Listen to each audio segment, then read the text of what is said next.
Transfer नहीं हो रहा है, इसको हम वेव मोशन कहते हैं। अब जो वेव मोशन है इसकी हम क्लासिफिकेशन करें तो उसमें हमें मैकेनिकल वेव भी हमें दिखेगी। तो नेक्स्ट अब हम यहां पर जो जाने वो है क्लासिफिकेशन ऑफ वेव्स।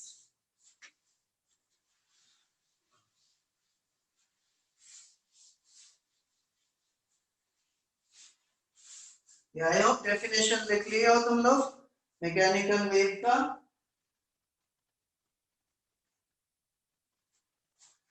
अब हम यहां पर जो जाने वो है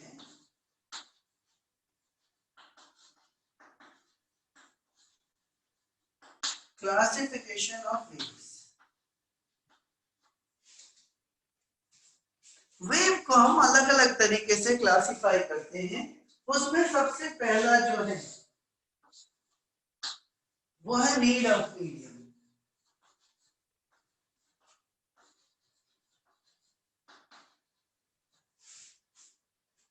यानी कुछ वेव है जिनको प्रोपागेट करने के लिए मीडियम की जरूरत होती है, और कुछ ऐसी भी वेव है जो बिना किसी मीडियम के भी प्रोपागेट कर सकती है। जैसे फॉर एग्जांपल हम अगर चांद पे जाकर बात करें तो एक दूसरे की आवाज सुनाई नहीं देगी। साउंड को प्रोपागेट करने के लिए एक मीडियम की जरूरत है, चाहे वो पानी हो या हवा हो, कोई एक मीडियम होना जरूरी है। बिना मीडियम के साउंड ट्रेवल नहीं कर सकती। जबकि लाइट जो है, जो सन से अर्थ तक लाइट आ रही है, हीट जो आ रही है, उसके लिए मीडियम की जरूरत नहीं है, वो वैक्यूम में भी ट्रेवल कर सकती है। तो जो वेव वैक्यूम में ट्रेवल कर सके, यानी जिसके लिए मीडियम का होना जरूरी नहीं है, ऐसी वेव को हम नॉन मैकेनिकल वेव कहते हैं।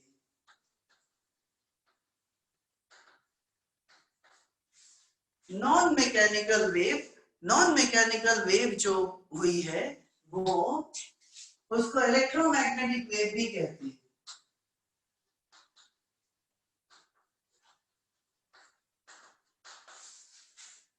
नॉन मैकेनिकल वेव को इलेक्ट्रोमैग्नेटिक वेव भी कहते हैं।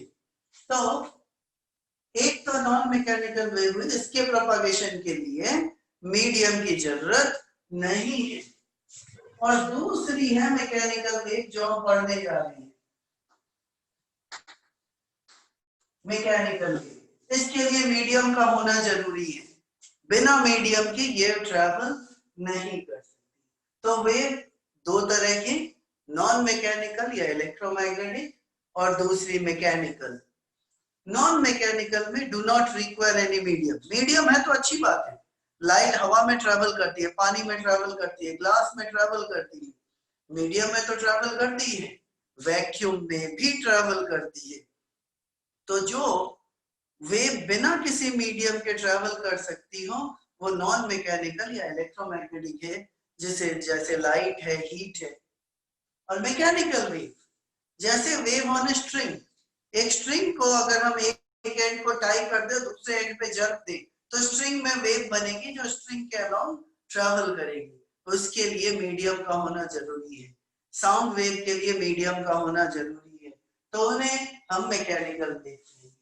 तो नीड ऑफ मीडियम के अकॉर्डिंग दो तरह की, पहले वाले को मीडियम की जरूरत नहीं है, दूसरे के लिए मीडियम मस्ट है, ये अपनी है मैकेनिकल वेव। अब मीडियम के पार्टिकल कैसे ऑसिलेट कर रहे हैं, जब वेव ट्रैवल कर रही है मीडियम के पार्टिकल कैसे ऑसिलेट कर रहे हैं, उसके अकॉर्डिंग भी हम वेव को क्लासिफाई करते हैं। तो इसमें लिखें direction of oscillation.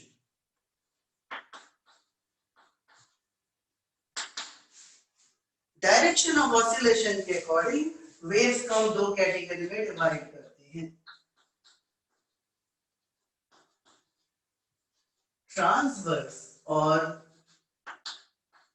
Longitudinal. Transverse और लॉन्गिट्यूडिनल में फर्क ये है कि ट्रांसवर्स वेव में जिस तरफ एनर्जी जाती है पार्टिकल उसके परपेंडिकुलर ऑसिलेट करते हैं। जैसे एक स्ट्रिंग में, एक स्ट्रिंग के एक एंड को टाई कर दें, दूसरे एंड पे जर्क दें तो जो पार्टिकल ऑसिलेट करेंगे वो स्ट्रिंग के लेंथ के परपेंडिकुलर ऑसिलेट करेंगे और एनर्जी स्ट्रिंग के अलाउंग जाएगी। ऐसी वेव को ट्रांसवर्स मैकेनिकल वेव कहते हैं। और अगर मैं एक स्प्रिंग ले लूं, स्प्रिंग में अगर झटका दूं एक तरफ तो जो पल्स बनेगी वह स्प्रिंग के लेंथ के अलाउंग चलेगी। मीडियम के पार्टिकल स्प्रिंग के लेंथ के अलाउंग ऑसिलेट करेंगे, यानी जिधर एनर्जी जा रही है पार्टिकल का ऑसिलेशन भी उसी लाइन के अलाउंग है, तब हम उसे लॉन्गिट्यूडिनल वेव्स कहेंगे। जैसे साउंड वेव लॉन्गिट्यूडिनल है जबकि वेव्स ऑन स्ट्रिंग ट्रांसवर्स है। तो डायरेक्शन ऑफ ऑसिलेशन के अकॉर्डिंग भी वेव दो तरह की है। अब यहां पर एक चीज थोड़ी कंफ्यूजिंग लगेगी, क्या है पहले हम देखें। Energy and propagation.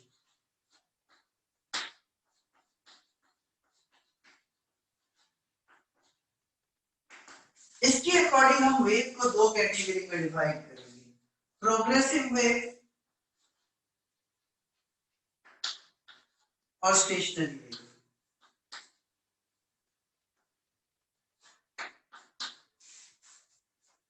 प्रोग्रेसिव नाम से क्लियर है, जिसमें एनर्जी प्रोपागेट करती है। जैसे सन से अर्थ लाइट आ रही है, ये प्रोग्रेसिव वेव है। मेरी आवाज तुम तक जा रही है, ये साउंड वेव, ये प्रोग्रेसिव वेव है।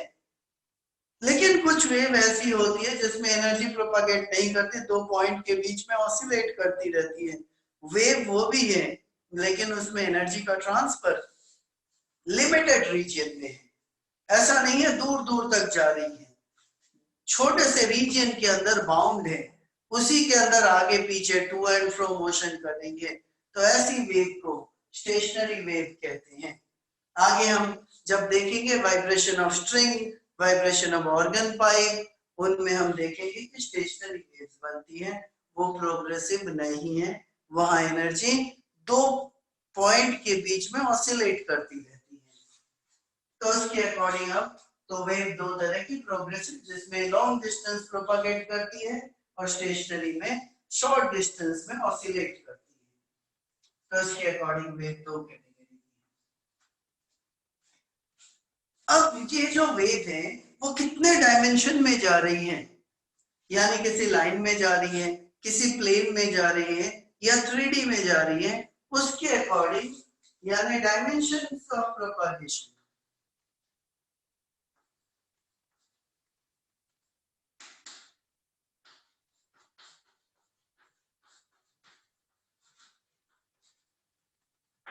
इसके अकॉर्डिंग वेव को तीन कैटेगरी में डिवाइड करते हैं, वन डायमेंशनल, टू डायमेंशनल और थ्री डायमेंशनल। तो ये तीन तरह के वेव में हम डिवाइड करें, नाम से क्लियर है।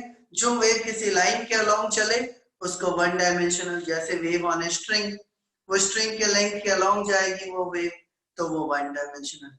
Two dimensional wave water surface पर जो वेव प्रोपागेट करती है तो वो वाटर सरफेस पर ही जा रही है, पानी पर जो तरंगे बन रही हैं, तो ये टू डायमेंशनल है। साउंड वेव की बात करूं तो मैं यहां से बोल रहा हूं हर किसी डायरेक्शन में ये आवाज पहुंच रही है, 3D में पहुंच रही है, तो ये थ्री डायमेंशनल वेव है। तो 1D 2D और 3D, तो ये डिफरेंट टाइप्स के वेव के क्लासिफिकेशन है। अब हमें यहाँ इस चैप्टर में सबसे इंपॉर्टेंट जो पार्ट है वो है वेव का इक्वेशन। वो कैसे पता करते हैं वो देखें। हालांकि बीच के कुछ चीजें और है, टर्म्स वगैरह, जो आई होप तुम लोगों ने पढ़ा है। नहीं पढ़ा है तो फिर आगे बताएंगे हम उन्हें, लेकिन उससे पहले हम जो जाने, जो इस चैप्टर का सबसे मेन पार्ट है वो है वेव का इक्वेशन कैसा होगा, किसे देखकर हम बता सकते हैं कि हाँ ये एक वेव को दर्शा रही है। तो वेव में है क्या,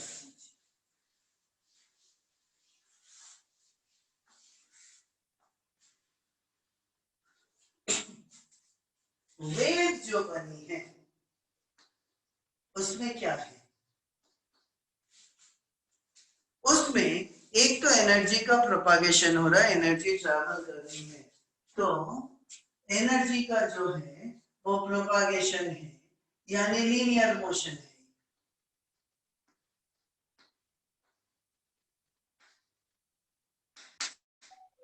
एक लाइन के along Sanjay sir energy travel कर रही है। एक्सक्यूज मी संजय और सर, मीडियम की जो पार्टिकल है वो ऑसिलेट कर रहे हैं। तो लीनियर मोशन प्लस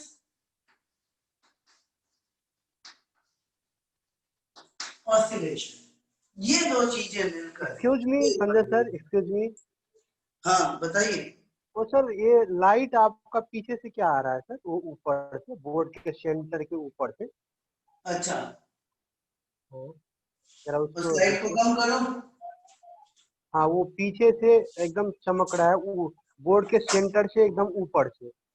हाँ देख लो, एक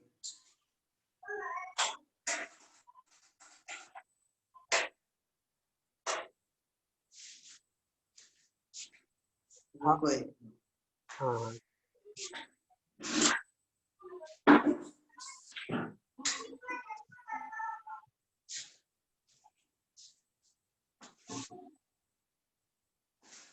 अब हाँ ठीक है, वैसे ये अब लेफ्ट साइड के टॉप से आ रहा है, लेकिन ठीक है, यहाँ तो आप लिखेंगे नहीं। ठीक है सर, हाँ ओके। ठीक है। हाँ तो हाँ वेव जो है वो लीनियर मोशन प्लस ऑसिलेशन, इन दोनों के सुपरपोजिशन से जो बन रहा है वो है वेव फंक्शन। ठीक है, तब हमें ये दो चीजें चाहिए। ये वन डायमेंशनल मोशन मतलब s equal to UT type का, हम एक्सेलरेटिंग वेव की बात नहीं कर रहे हैं, तो s equal to UT type का यहाँ पर रिलेशन है। और यहाँ पार्टिकल, माना हमारा वेव जो है वो एक्स डायरेक्शन में जा रहा है, पार्टिकल ऑसिलेट कर रहा है।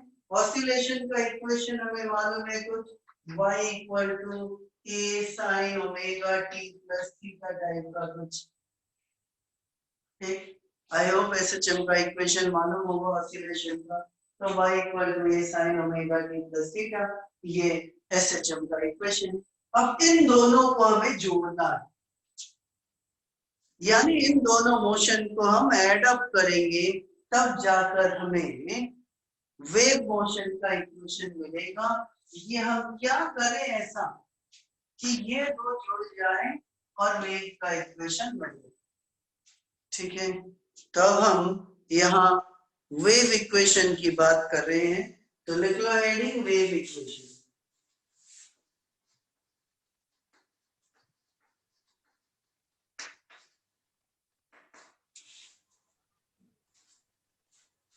ठीक है, अब यहाँ पर हम जिस वेव इक्वेशन की बात कर रहे हैं उस वेव इक्वेशन को थोड़ा और क्लैरिफाई कर दें कि हम हर तरह के वेव की बात नहीं कर रहे हैं, हम एक खास तरह की वेव की बात कर रहे हैं, उसके इक्वेशन की बात कर रहे हैं।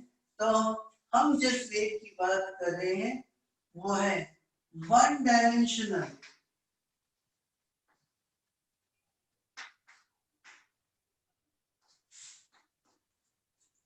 प्लेन प्रोग्रेसिव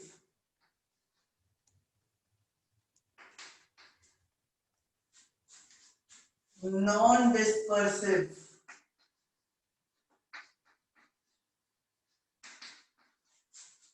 साइनोसॉइडल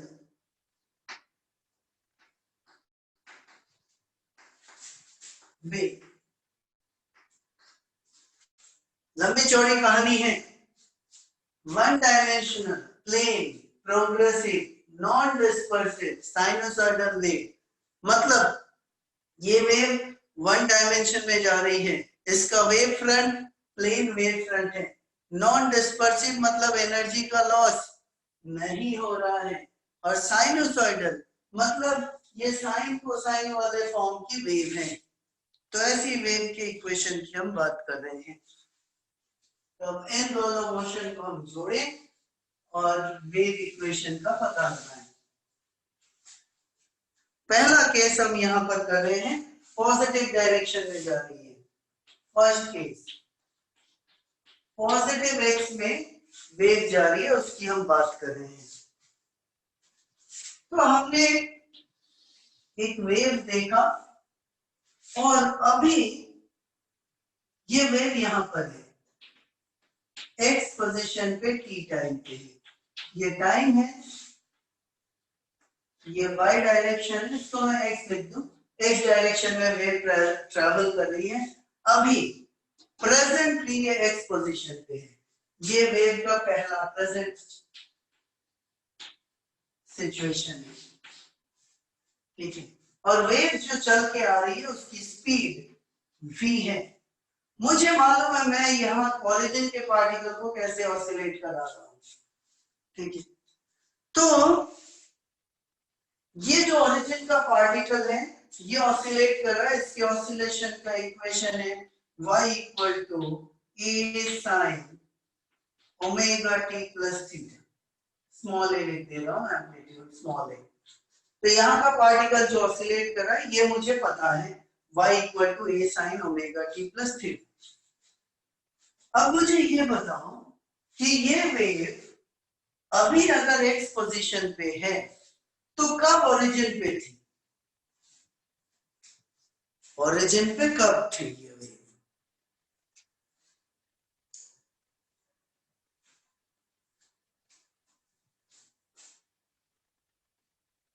अच्छा चलो मैं दूसरा सवाल पूछता हूं कि तुम 10 मीटर पर सेकंड की स्पीड से चल रहे हो, अभी तुम यहां पहुंचे हो, 2 सेकंड पहले कहां थे?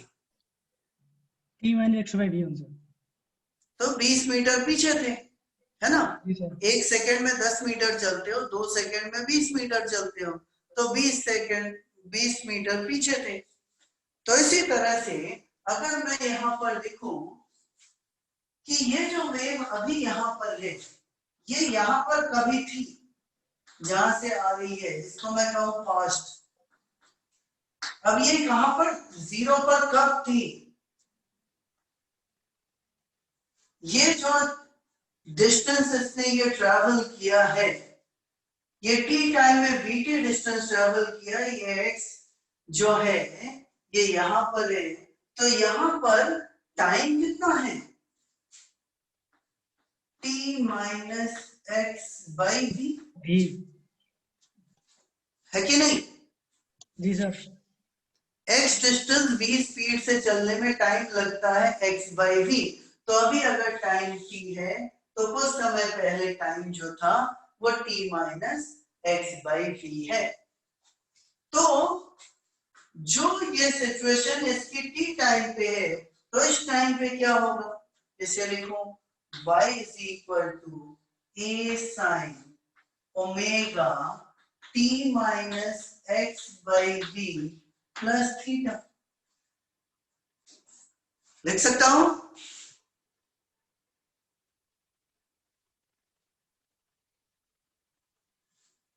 टी टाइम पे अगर ऐसी सिचुएशन है तो t minus x by v पे t की जगह मैं ये रख दूंगा, तो ये डिस्प्लेसमेंट होगा, ये वही डिस्प्लेसमेंट है जो x t पर है, तो इसके मैं लिखूं, एक स्टेप मैं यहां लिख दूं, उसके बाद इसे लिखूंगा तो बेहतर समझ में आएगा, y x t is equal to y0 t minus x by v. ये लिख सकता हूं या नहीं पहले ये देख लो, ये यहां का मोस्ट इंपॉर्टेंट पार्ट है।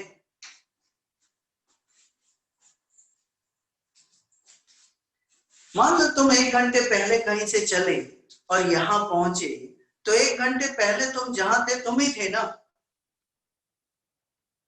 तुम थोड़ी ना बदल गए, 1 घंटे पहले जो तुम थे अभी वही तुम हो, 1 घंटे में कोई चेंज नहीं हुआ है, यानी टी टाइम पे एक्स पोजीशन पे जो है वो ओरिजिन पे t minus x by v time पे था, जो अभी यहाँ है प्रेजेंटली यहाँ है वो पास्ट में यहाँ था, तो ये लिख सकते हैं। अब ये जब लिख सकते हैं तब t की जगह मैं t minus x by v रखूं, तो मैंने एसएचएम के साथ 1D मोशन को मिक्स कर दिया और इक्वेशन मिल गया y equal to a sin omega t minus omega by v x plus theta. अब ये ओमेगा बाई वी कितना होता है, इसको मैं थोड़ा बदल के लिखूं। जिन्होंने पहले थोड़ा वेव मोशन पढ़ा है उन्हें पता होगा, वरना हम आगे डिफाइन करेंगे बाद में। तो ओमेगा बाई वी यानी 2 पाई times frequency by frequency into lambda, यानी 2 पाई बाई लैम्डा, जिसको हम k से डिनोट करते हैं। तो ऐसे y equal to a sine omega t minus kx plus theta. ये है हमारा वेव का इक्वेशन। इसमें हमने एसएचएम के साथ 1D मोशन को मिक्स किया और मिक्स करके वेव इक्वेशन बनाया। ये जब वेव जो है पॉजिटिव डायरेक्शन में जा रही है, हमने तब की बात की। क्लियर है? फर्स्ट इक्वेशन में थीटा क्यों ऐड हुआ सर? ठीक है, ये जनरल इक्वेशन है। एसएचएम की ये जनरल इक्वेशन है। थीटा जीरो नहीं हो सकता, वो तो इनिशियल फेज। अगर एसएचएम पढ़ा है तो वहां पता होगा थीटा इज इनिशियल फेज, ये जीरो भी हो सकता है। जनरल फॉर्म लिख रहे हैं। थीटा जो है वो इनिशियल फेज है। टी बराबर 0 पर पार्टिकल कहाँ है? Repeat this once. t equal to 0 Sir, repeat from theta equal to 0 equation ना sir? second, sir, please. Yes, sir. I also don't understand. ये वाला कौन सा equation? From second equation, sir. ये सेकंड, ये वाला। हाँ sir. यहाँ पर देखो, जो यहाँ है वही तो यहाँ था। मान लो तुम स्कूल जा रही हो, घर से निकली, घर से स्कूल जाने में 10 मिनट का टाइम लगता है। 9 बजे अगर स्कूल पहुंची तो घर से कितने बजे निकली? 8:50. 8:50 में, यानी 10 मिनट पहले तुम ही निकली, तुम ही पहुंची। You are the same person. तो यहाँ y जो है वो मान लो हाइट, जो x पोजीशन पे t टाइम पे है वो थोड़ी देर पहले ओरिजिन पे था। ओरिजिन पे कितनी देर पहले? ये इतना चलने में टाइम कितना लगेगा? डेल्टा टी कितना लगेगा? मैं लिखूं यूं, x is equal to v delta t, तो delta t is equal to x by v। तो इतना टाइम लगा। अगर यहाँ टाइम t है तो यहाँ time t minus x by v है। तो जो x पर t टाइम पे है वो ओरिजिन पे t minus x by v time पे था। ये क्लियर है?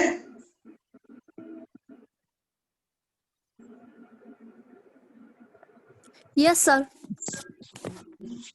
अब हमने t की जगह t minus x by v रख दिया और ये हमें इक्वेशन मिल गया। तो हमने क्या किया, क्या क्या जोड़ा, ये देख लो। ये है हमारे एसएचएम का इक्वेशन, यानी ऑसिलेशन का इक्वेशन। और ये जो टाइम हमने लिखा यहाँ, ये 1D मोशन से लिखा, यानी ये जो कॉन्सेप्ट हमने अप्लाई किया ये 1 डायमेंशनल मोशन यानी लीनियर मोशन के कॉन्सेप्ट को अप्लाई किया। अब ये लीनियर मोशन का कॉन्सेप्ट और ऑसिलेशन के कॉन्सेप्ट, इन दोनों को हमने जोड़ दिया, जोड़ के हमें वेव का इक्वेशन मिला। ठीक, इतना क्लियर है? तो सेकेंड पार्ट पे पहुंचे हम इसके। Yes, sir, it is clear. अब सेकेंड पार्ट में हम देखेंगे wave is travelling in negative x direction.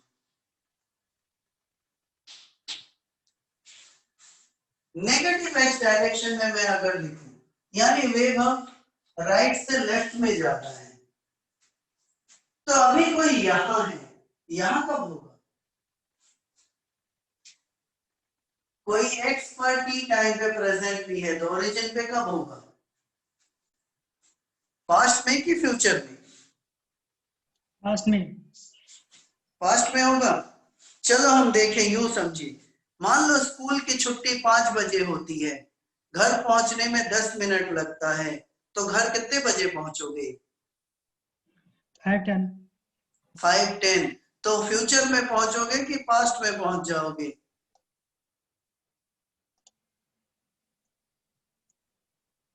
Future. Future में पहुंचोगे। यानी अब अगर इधर जाना है तो ये ओरिजिन पे पास्ट में नहीं बल्कि फ्यूचर में पहुंचेगा और ये time t plus x by v होगा। यानी जो प्रेजेंट भी x t पर है वो फ्यूचर में ओरिजिन पे t plus x by v समय पर होगा। तो उसको मैं अगर यूज करूंगा तो ये प्लस हो जाएगा, ये प्लस हो जाएगा, ये भी प्लस हो जाएगा। तो जब नेगेटिव डायरेक्शन में वेव जा रही है तब ये इक्वेशन ओमेगा टी प्लस के एक्स प्लस थीटा के फॉर्म में आ जाएगा। पहले जहां माइनस था वो ओमेगा टी माइनस के एक्स था, अब ओमेगा टी प्लस के। Okay sir. आइए ये समझ में, अंतर समझ में आया, कब प्लस लोगे कब माइनस लोगे। हाँ सर आया। आया एक ओमेगा टी और के इनका साइन जब अपोजिट होगा। सर प्लस क्यों लिखा हुआ है, एक बार फिर से बताइए ना। प्लस कैसे होगा? चल मैंने एक सवाल पूछा अभी कि 5 बजे स्कूल की छुट्टी होती है, घर पहुंचने में 10 मिनट का टाइम लगता है, तो घर कब पहुंचोगे? 10 मिनट में। 10 मिनट में तो पहुंचोगे। टाइम क्या होगा? 5:10।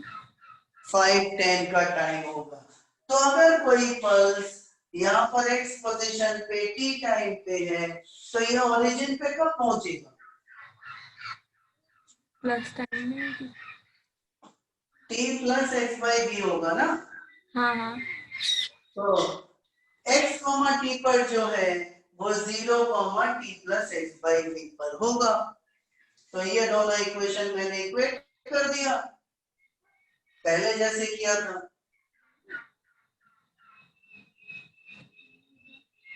पहले ये पास्ट था पर अब ये फ्यूचर है, फ्यूचर में पहुंचेगा। क्लियर है अब? जी सर। Yes sir. तो ये दो इक्वेशन ध्यान रखोगे। इन दोनों इक्वेशन में अंतर क्या है? For positive direction of propagation omega t and kx has opposite sign, and for negative direction of propagation omega t and kx has same sign. लिख लो, इसे नोट कर लो।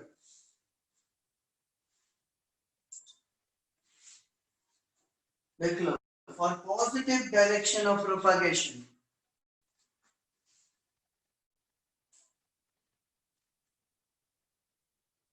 for positive direction of propagation omega t and kx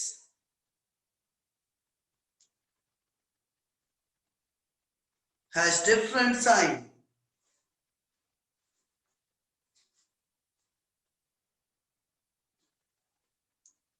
And for negative direction of propagation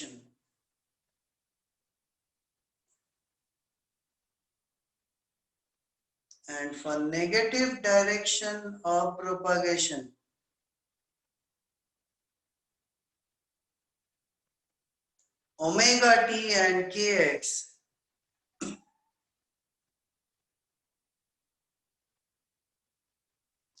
has same sign. It has same sign.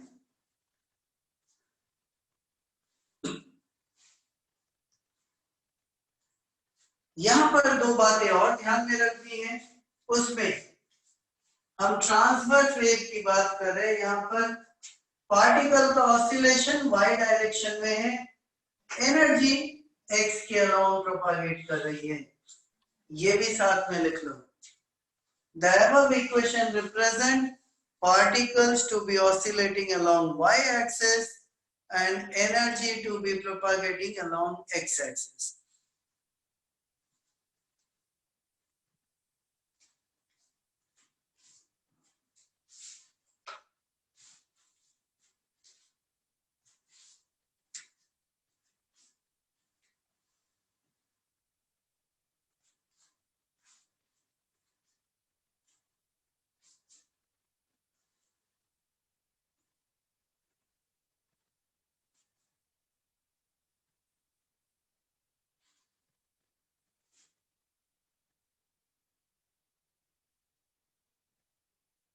लिख लिया? लिख लिया sir. तो अब एक क्वेश्चन देखो,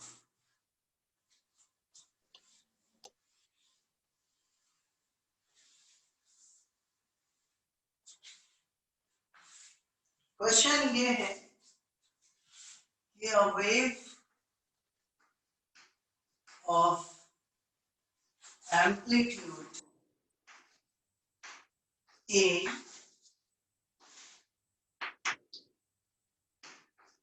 initial phase phi is traveling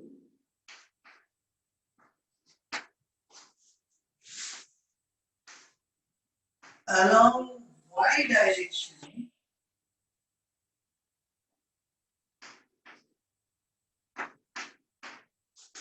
plus y direction, positive y direction, with particles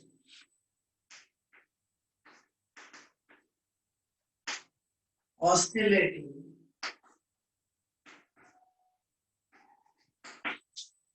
along the z-axis.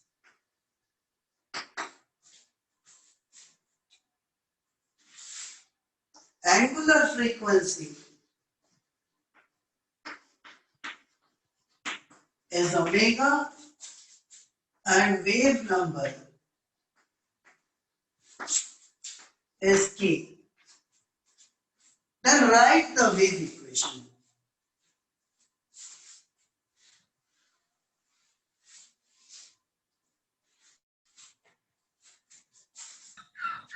Then Sir, write the wave equation. क्या लिखा है आपने? Along which axis?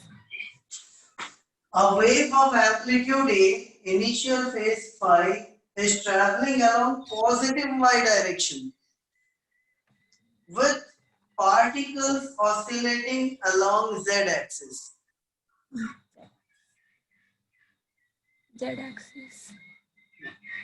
Angular frequency is omega and wave number is k. Then write the wave equation.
Z is equal to A sin omega t minus ky plus phi. सही है, correct.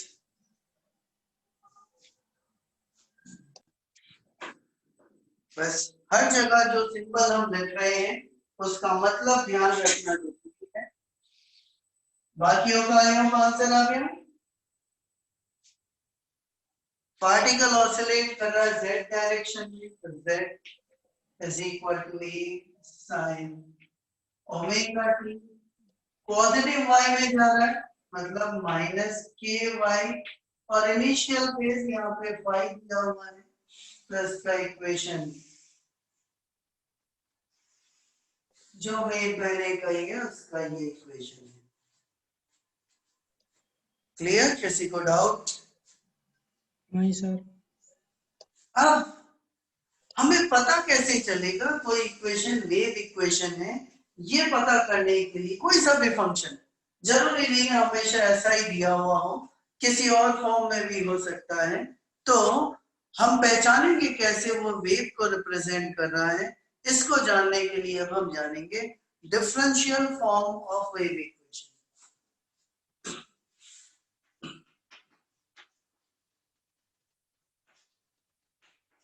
Differential form of wave equation.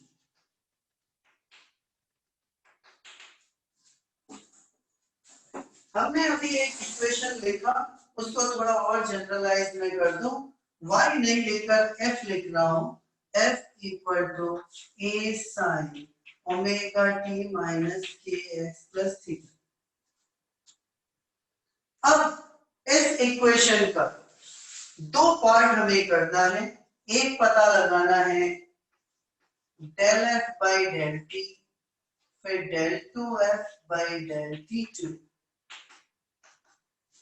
और पता लगाना है del F by del x और del 2f by del x2।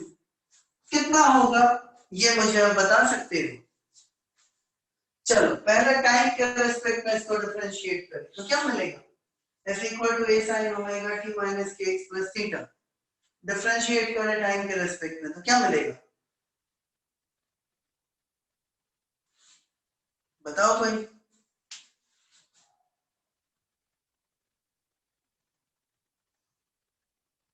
लिखो,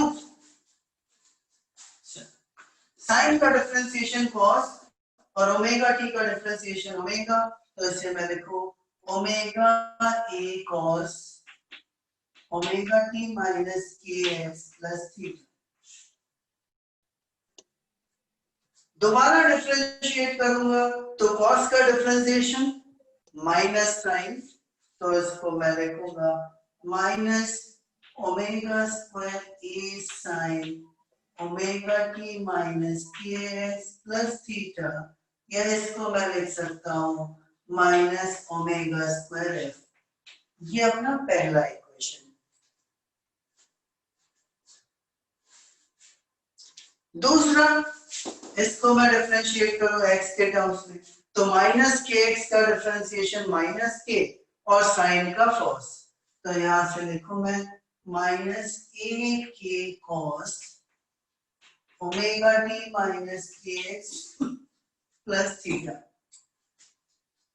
इसको दोबारा डिफरेंशिएट करूंगा तो minus A K square sine of omega T minus के एक्स प्लस थीटा, यानी माइनस के स्क्वायर एफ। ये दूसरा इक्वेशन।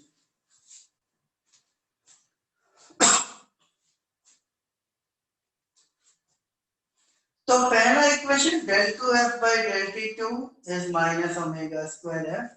दूसरा del 2f by del x2 बराबर minus K square by F. इन दोनों इक्वेशन को मैं अब थोड़ा रीअरेंज कर दूं।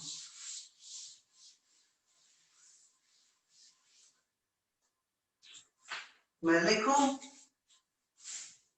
डेल 2f बाई del h2 is equal to minus k square into f। f को क्या लिख सकता हूं मैं लिख सकता हूं minus 1 by omega square del 2f बाई del t2। तो इसको मैं लिख सकता हूं k square by omega square del 2f बाई del t2। मैंने k और ओमेगा अभी थोड़ी देर पहले डिफाइन भी किया था, उसको अगर मैं यूज कर लूं k बाई ओमेगा, यानी k यानी 2 पाई बाई लैम्डा और ये 2 पाई न्यू यानी 1 बाई न्यू लैम्डा यानी 1 बाई t। तो del 2f बाई del x2 is equal to 1 by v square del 2f by del t2। कोई भी फंक्शन जो इस इक्वेशन को सेटिस्फाई करेगा वह वेव को रिप्रेजेंट करेगा।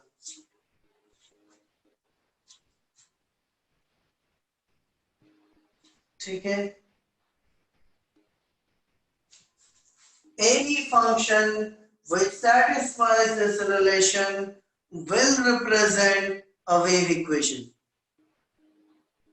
चाहे वो दिखने में अब कैसा ही क्यों ना हो। अब ऐसा दिखना जरूरी नहीं है, और भी किसी तरह का फॉर्म हो, और अगर इसे सेटिस्फाई कर रहा हो तो वो वेव को रिप्रेजेंट करेगा। सेकेंड डेरिवेटिव क्यों निकाला सर? सेकेंड डेरिवेटिव क्यों निकाला, तभी मुझे रिलेशन मिलेगा। ये तो मालूम है ना, जो ट्रिग्नोमेट्रिक फंक्शन होता है साइन कोसाइन ऐसे, ये दोबारा डिफरेंशिएट करते हैं तो वही फंक्शन फिर आ जाता है।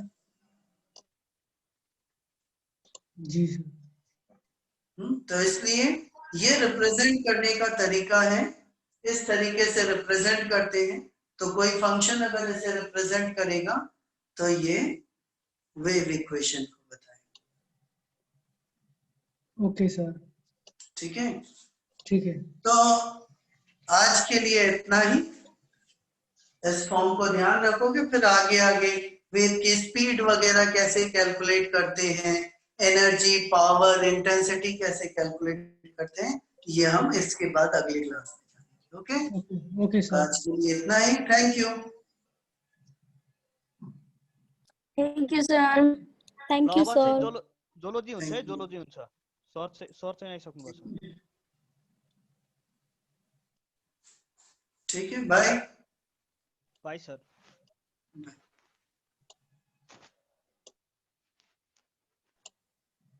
अमित सर। हेलो।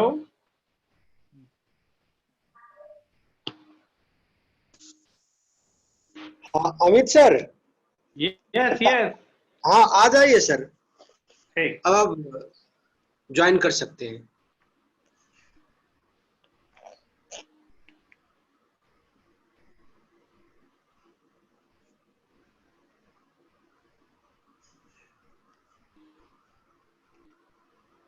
या फिर अमित सर, हाँ बच्चे से पूछ लीजिए 5 मिनट का वेट, मगर मांगते हैं कि 5 मिनट वेट करना चाहते हैं, एक बार पूछ लीजिए बच्चे से। अच्छा ठीक।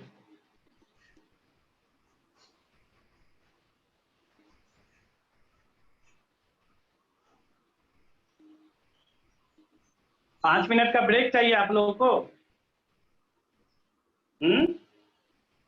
No, sir. No. Yes. No, sir. 5 minute का ब्रेक चाहिए? No, sir. No, sir. No, sir. Start करो। पढ़ाइए। Yes, sir. Okay okay okay okay. आप लोग को दिख रहा होगा राइट? हम लोग अब आएंगे द टाइप्स ऑफ एपिथेलियम। ठीक है, द टाइप्स ऑफ एपिथेलियम। चलो देखो, एक एक करके देखेंगे, बहुत सारा टाइप्स है। और टाइप्स ऑफ एपिथेलियम में जो मैंने आपको बताया था, एपिथेलियम कब बोलेंगे? एपिथेलियम तब बोलेंगे जब कोई भी सेल, अगर कोई भी लेयर अपन ग्रोथ करे, अपन मतलब ऊपर के साइड में ग्रोथ करे। अगर आउटर सरफेस पे कोई सेल ग्रो कर रहा है तो वो पक्का क्या होगा? एपिथेलियल सेल्स होंगे। और यही एपिथेलियल सेल्स बहुत सारा, जैसे मान लीजिए ये सेल है, अब यही cell similar type, similar origin, similar function के साथ अगर ये आपस में ग्रुप बना लिया, अगर ये आपस में ग्रुप बना लिया, तो आपस में जब ग्रुप बनाएगा तो इसको क्या बोलिएगा? This is called tissue. अगर ये एपिथेलियल सेल्स है, डिवाइड करके माइटोसिस करके अगर ये ग्रुप बनाया है तो क्या बोलिएगा? This is called tissue. अब यही तो टिश्यू आगे चल के क्या बनाएगा? बहुत सारा टिश्यू मिलके द ग्रुप ऑफ टिश्यू क्या बनाएगा? ऑर्गन। बहुत सारा ऑर्गन मिलके क्या बनाएगा? Organ system. ऑर्गन सिस्टम, और यही ऑर्गन सिस्टम से क्या बनेगा आगे चल के? बॉडी। अगर मान लो टिश्यू अगर नहीं रहे तो क्या बॉडी बन पाएगा? नहीं बन पाएगा। तो ह्यूमन बॉडी में 4 तरह का ही टिश्यू देखने को मिला था। एक टिश्यू एपिथेलियल टिश्यू था, दूसरा आपको कनेक्टिव टिश्यू है, तीसरा मस्कुलर टिश्यू है, चौथा नर्वस टिश्यू है, राइट। यानी 4 तरह का टिश्यू अगर हम लोग जान जाए तो अपने बॉडी में जितने तरह का सेल्स है सब जान सकते हैं। एनी प्रॉब्लम है ना? तो अगर हम बात करें एपिथेलियल टिश्यू का, है ना, एपिथेलियल टिश्यू का, तो एपिथेलियल टिश्यू में आप क्या देखोगे कि 2 तरह का एपिथेलियम को बांट दिया गया। पहला बात, 2 तरह का एपिथेलियल टिश्यू को बांट दिया गया। तो एपिथेलियल टिश्यू को किस बेसिस पे 2 तरह से बांटा? तो हम बोलेंगे लेयर के बेसिस पे। मान लीजिए सपोज कोई टिश्यू है, एक ही लेयर है, ग्रुप ऑफ सेल एक ही लेयर में है, ओनली सिंगल लेयर, तो इसको बोल दिया सिंपल एपिथेलियम, राइट। अब कोई टिश्यू ऐसा है जो लेयर बाय लेयर है, बहुत सारा लेयर है, तो इसको बोलेंगे कंपाउंड एपिथेलियम। तो कितने तरह का टिश्यू हुआ? 2 तरह का टिश्यू हुआ। एक हो गया आपको सिंपल एपिथेलियम, एक हो गया compound epithelium, right. Simple epithelium किसको बोलते हैं? जिसमें सिंगल सेल्स का लेयर रहे। अगर सिंगल सेल्स का लेयर है, सिंपली एक लाइन में बोल सकते हैं, अगर ये सिंगल सेल्स का लेयर है तो इसको बोल देंगे सिंपल। यही मान लीजिए बहुत सारा लेयर रहता है इस तरह से, और लेयर है, मोर देन 1 लेयर है, अगर सेल्स का एक के ऊपर एक, एक के ऊपर एक, एक के ऊपर एक, तो इसको हम क्या बोल देंगे? इसको बोलेंगे कंपाउंड, राइट। यानी यहाँ पे स्ट्राइएटेड का मतलब होता है लेयर, ठीक है। मस्कुलर सिस्टम में पढ़ाऊंगा स्ट्राइएटेड का मतलब क्या होता है, वहां पे अलग हो जाता है। वहां पे कौन सा बैंड मिलता है? जैसे मान लो हार्ट धड़क रहा है, तो हार्ट जो इम्पल्स, जो नर्व सेल, जो इम्पल्स, जो मस्कुलर एक्टिविटी होता है, कार्डियक मसल जो जनरेट करता है, जिसके कारण हार्ट क्या करता है? वाइब्रेट करता है, पंप करता है, कभी रिलैक्स होता है, कभी कॉन्ट्रैक्ट करता है। तो वहां पे स्टाइरेशन का मतलब अलग है। यहाँ पे एपिथेलियल सेल का स्टाइरेटेड का मतलब होता है लेयर, याद रखना है इसको। अगर बोल देगा स्ट्राइएटेड एपिथेलियम, इसका मतलब मोर देन 1 लेयर। बात समझ में आ रही? अगर एक से ज्यादा लेयर है, एक पे है, तो उसको क्या बोलेंगे? स्ट्राइएटेड। आवाज जा रही है सबको? Yes, sir. Sir. कोई दिक्कत तो नहीं हो रही ना? तो इस तरह से हम बात करेंगे। तो आप लोग को बता दें कि अगर सिंगल लेयर है तो उसको बोलेंगे सिंपल। अगर मोर देन 1 लेयर पे लेयर है, मतलब मोर देन 1 लेयर होगा एपिथेलियल सेल्स का, तो उसको बोलेंगे कंपाउंड। अब ये जो सिंपल है, जो कि सिंगल लेयर होता है, मैं लिख देता हूँ, it is a single cells layer, यानी बहुत सारा सेल्स का एक लेयर हुआ। इसमें क्या होगा? मोर देन 1 लेयर, ठीक है। मोर देन 1 लेयर होगा तो बोलेंगे कंपाउंड एपिथेलियम। Any problem? ठीक है। तो अब यहाँ पे सिंपल एपिथेलियम में देखो, सिंपल एपिथेलियम में अगर हम बात करें तो सिंपल एपिथेलियम फिर सब डिवाइड किया गया है on the basis of shape, on the basis of function, on the basis of location.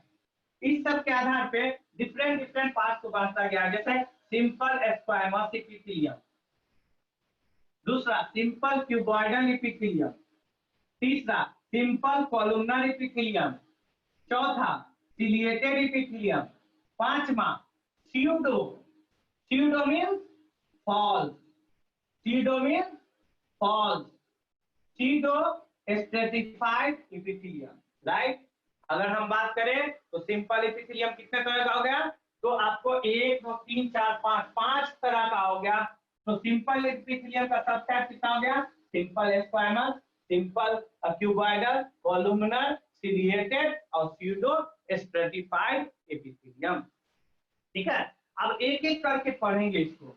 अब देखिए simple squamous, simple squamous means क्या? सिंपल यानी सिंगल लेयर होगा फिर। अब यहाँ पे जो देखिएगा आप सिंपल स्क्वायमस, तो ये आपको दिखेगा टाइप से होता है, जैसे मान लो बेंजीन को इस तरह से बनाते हो ना,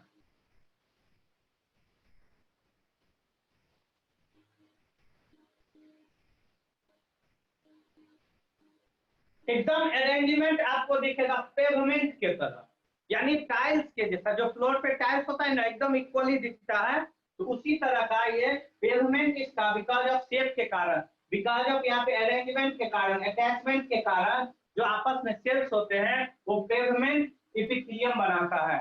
यानी पेवमेंट का मतलब क्या होता है, एकदम इक्वली शेप एंड साइज में अरेंज होना, उसी को पेवमेंट बोलते हैं। और पेवमेंट इपिथेलियम कौन होगा, simple squamous epithelium, right, simple squamous epithelium. और ये कैसा होगा, लार्ज फ्लैट सेल होगा।